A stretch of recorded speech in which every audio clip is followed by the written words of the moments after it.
Kapal selam ini sedang berada di sungai es yang membeku. Mereka mencoba mencairkannya untuk naik ke permukaan dan meluncurkan bom nuklir. Tapi permukaan es terlalu tebal. Tidak mudah mencair meskipun ditembak. Jika mereka tidak bisa memecahkan es ini dengan cepat, mereka tidak akan bisa meluncurkan bom nuklir. Setelah 4 menit, kapal selam juga akan diledakkan. Dan semua orang akan mati. Mengamati situasi saat ini, kapal selam meningkatkan tenaga untuk menghancurkan es. Kemudian itu hanya bergerak sedikit. Semua awak kapal sedikit cemas. Semua ini menyebabkan anggota mulai mendiskusikan rencana selanjutnya. Dan di saat genting seperti itu, di luar dugaan akan meluncuran torpedo. Salah satu awak kapal mendeteksi air laut yang akan membuatnya gagal. Awak kapal selam tercengang saat melihatnya. Mereka menutup palka dan mengunci ruangan itu. Dan sekarang tinggal 3 menit lagi sampai bom nuklir meledak. Kapal selam juga mulai turun perlahan. Karena jumlah air laut membanjiri kapal. Saat ini, kru di kapal selam juga bergidik dengan ketakutan. Mereka akan tenggelam ke dasar laut. Salah satu kru dengan ceroboh menyelam ke dalam air dan secara manual membuka katup gerbang torpedo. Sepertinya dia akan mati. Tapi untungnya drainase kapal selam nuklir sukses. Dan secara perlahan mulai stabil. Permasalahan baru saja diselesaikan. Akhirnya, kapal selam ini keluar dari es dan kemudian beberapa awak keluar dari kapal selam. Setelah melakukan pemeriksaan, mereka menemukan bahwa kapal selam benar-benar rusak karena es yang tebal. Mereka segera menembakkan sinyal ke atas. Tapi setelah penantian yang lama dan tetap tidak ada respon. Jadi saat kapal selam muncul, mereka hanya bisa menghentikan sementara peluncuran bom nuklir. Mereka dalam keputusasaan. Tidak ada pilihan. Semua awak kapal mulai memakai mantel tebal. Dan mulai mencari bantuan dari stasiun cuaca. Mereka bergerak maju dalam badai salju. Dan semuanya dihubungkan dengan kabel untuk mencegah kru terjatuh. Benar saja, salah satu kru terjatuh dan menyeret 2 kru lainnya.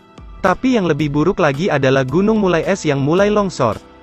Jika mereka tidak bisa keluar lebih cepat, mungkin mereka akan hancur di lahap es. Untungnya, dengan bantuan rekan satu tim lainnya, mereka berhasil memanjat. Pada saat ini, kapal selam nuklir di sini juga dikompres. Tekanan meningkat. Kapten hanya bisa menjatuhkan kapal selam ke dalam air. Dan kru lainnya segera pergi ke stasiun cuaca. Tapi yang tidak mereka duga adalah stasiun cuaca juga sedang dalam masalah. Banyak rumah yang membeku. Orang-orang di sana juga membeku menjadi patung. Dan ketika kapten mendekat, dia melihat ada banyak orang yang mati membeku. Stasiun penyiaran di sini juga hancur. Jadi kapten memasang pemancar di bawah laut. Kapten mendengar sinyal dan mengikuti arah suara. Lalu kapten mengarahkan kapal selamnya ke atas. Pada saat ini beberapa ada pesawat milik Soviet dalam perjalanan. Jet tempur Soviet melesat di langit. Pasukan Amerika sangat ketakutan saat mengetahui hal itu. Jadi mereka hanya bisa membuat evakuasi. Tapi mereka masih memiliki satu misi lagi yang harus diselesaikan. Yaitu untuk menemukan kapsul rahasia yang tersembunyi di stasiun cuaca. Untungnya, di bawah bimbingan kapten mereka berhasil mendeteksi kapsul yang tersembunyi di bawah es.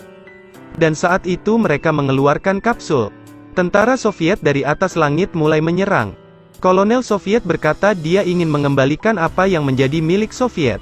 Kemudian beri perintah untuk bersiap-siap berperang. Kapten tahu dia bukan tandingan Soviet. Jadi dia harus memberikan kapsulnya. Sekarang pesan Soviet melakukan tes. Saat itu dia mengerti dan membuka kapsul. Tapi di dalamnya kosong. Jadi berikutnya terjadi pertempuran. Sehingga kedua belah pihak melancarkan serangan yang dahsyat. Setelah pertempuran, tentara Amerika menemukan bahwa mereka tidak memberikan perlawanan lagi. Jadi mereka menyerah dan menyerahkan kapsulnya. Dengan cara ini, tentara Soviet berhasil merebutnya kembali. Bersiap-siap untuk membawanya pulang dengan balon udara. Tapi tak disangka, kapten diam-diam melepas pelatuknya, sehingga berhasil meledakkan kapsul di udara. Walaupun menerimanya dengan enggan, dan menyatakannya dengan potensi musuhnya. Kedua negara mengadakan kesepakatan besar kali ini. Dan juga cerita pun berakhir di sini. Terus ikuti Edelweiss Review untuk mendapatkan update cuplikan film berikutnya.